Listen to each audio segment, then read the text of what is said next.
दे इंशा तीसरी जमात। आज का हमारा टॉपिक है हर्फ लफ्ज़। हर्फ क्या होता है? हर्फ किसी भी एक लफ्ज़ को कहते हैं। जैसे कि यहाँ पे हमारे पास है हे, खे, से, ये हमारे पास हर्फ है। ये आगे भी हमारे पास हर्फ है। और जब हम इन लफ्ज़ों को इकट्ठा करके लिखते हैं हे, मीम, दाल, तो ये हमारे पास हरूफ बन जाते हैं, जो कि हर्फ की जमा है। और जब हम इन लफ्ज़ों को मिलाकर यहाँ लिखें तो ये लफ्ज़ कहलाता है। जितनी भी हमारे पास उर्दू में लफ्ज़ आते हैं, हर्फ आता है, एक हर्फ आता है। जैसे अलिफ बे, ये सब जितने भी हमारे पास पूरी अलिफ बे आती है, ये हर्फ कहलाती है। और जब हम इस अलिफ बे को जो है इकट्ठा जोड़कर लिखना चाहें तो तब हमारे पास हरूफ होता है। और जब हम इन्हें लिख लें तब हमारे पास ये लफ्ज़ कहलाता है।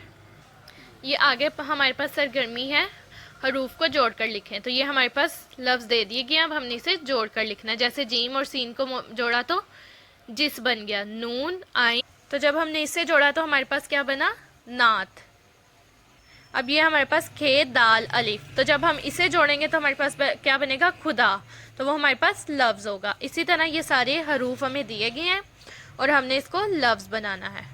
अब ये हमारे पास है बेतरतीब हरूफ। बेतरतीब हरूफ, ये जैसे यहाँ पे हमारे पास मिसाल के तौर पे है रे, वाओ, जीम, सीन। अब ये हमारे पास सूरज है, तो असूलन तौर पे तो यहाँ पे पहले सीन आना चाहिए, फिर वाओ, फिर रे और जीम। लेकिन ये इन्होंने लफ्ज़ बेतरतीब करके लिखे हैं। ये हमने लफ्ज़ों को देखकर मिलाकर खुद से ये करना है कि सही लफ्ज़ क्या है। अब यहाँ पे है बड़ा, तो बड़े में पहले बे आना चाहिए, लेकिन यहाँ पे अड़े है, इसलिए इसको हमने तरतीब दे के बड़ा करना है। अब हम यहाँ पर देखते हैं दाल, मीम, हे, तो ये क्या बनेगा जब हम इसे जोड़ेंगे, तो ये हमारे पास दहम बन गया। अब ये है मीम और अली मद्दा, तो क्या बना, अली मद्दा और मीम, आम। इसी तरह ये इस तरह से बेतरतीब सारे लफ्ज़ लिखे हुए हैं, तो इसको आपने तरतीब देनी है। आगे ये हमारे पास है लफ्ज़ की इकसाम। तो लफ्ज़ की इकसाम में हमारे पास क्या है, कलमा और महमल। पहले तो हमें पता होना चाहिए कि लफ्ज़ होता क्या है। तो दो या दो से ज़्यादा लफ्ज़ों को, हरूफ को जब हम जोड़ते हैं तो हमारे पास लफ्ज़ बनता है।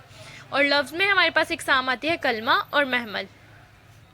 अब हमारे पास कलमा, ऐसा लफ्ज़ जो कोई मायनी देता हो उसको कलमा कहते हैं। जैसे चूड़ी, सच वगैरह।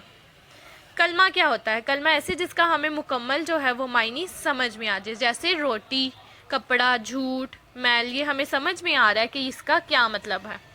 और महमल क्या होता है हमारे पास, जिसके कोई मायनी ना हो, जिसकी हमें सही से समझ ना आए। जैसे वोटी, रोटी, वोटी, तो रोटी जो है वो तो हमारे पास कलमा है, लेकिन महमल क्या है हमारे पास, वोटी। कपड़ा, वपड़े, कपड़े, वपड़े, तो अब ये वपड़े वर्ड क्या है, ये हमारे पास महमल है। तो इस तरह से ये सारे हमारे पास कलमा और महमल है। आगे हमारे पास आती है जुमलों में कलमा और महमल का इस्तेमाल। अब यहाँ पे ये हमारे पास ये एक जो ये लाइन है, ये हमारे पास जुमला है, ठीक है। आजकल बड़ी पकड़ धकड़ हो रही है, तो अब ये हमारे पास जुमला आ गया। अब इसमें हमने कलमा और महमल देखना है। तो पकड़ जो है ये हमारे पास कलमा है और धकड़ जो है ये हमारे पास महमल है, क्योंकि हमें इसके सही से मायने नहीं पता। अमजद टाल मटोल से काम ले रहा है।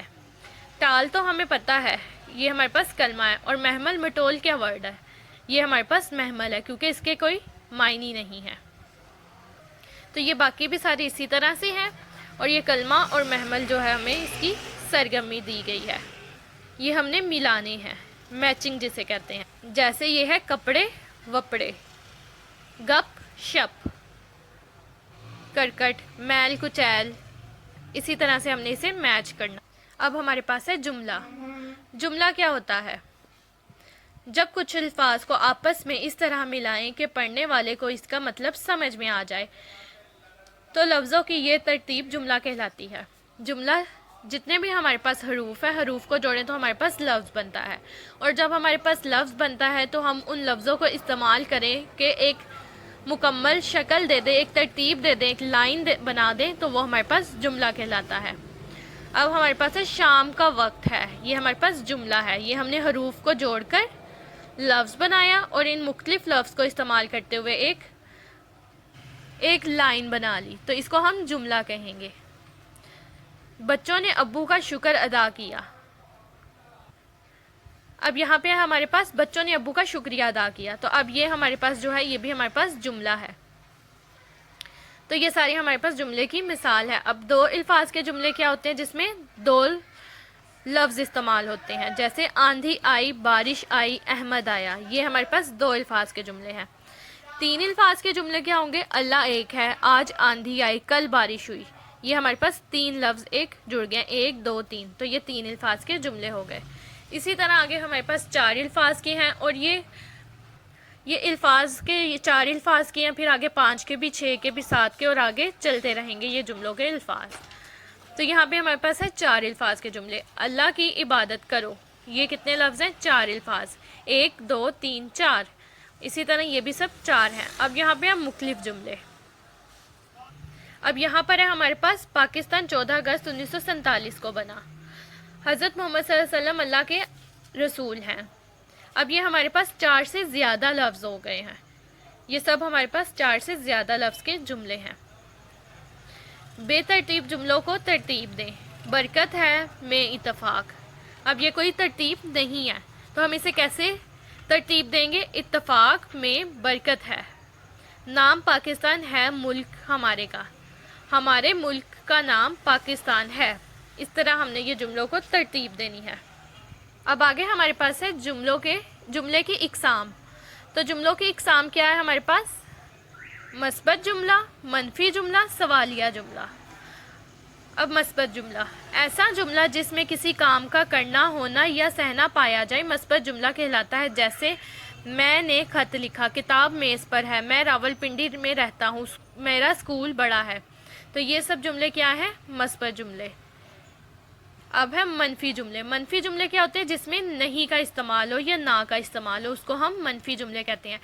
जैसे मैंने खत नहीं लिखा, किताब मेज़ पर नहीं है, मैं रावलपिंडी नहीं गया। तो यहाँ पर मस्बत जुमले इस्तेमाल हुए, नहीं का अल्फाज इस्तेमाल हुआ।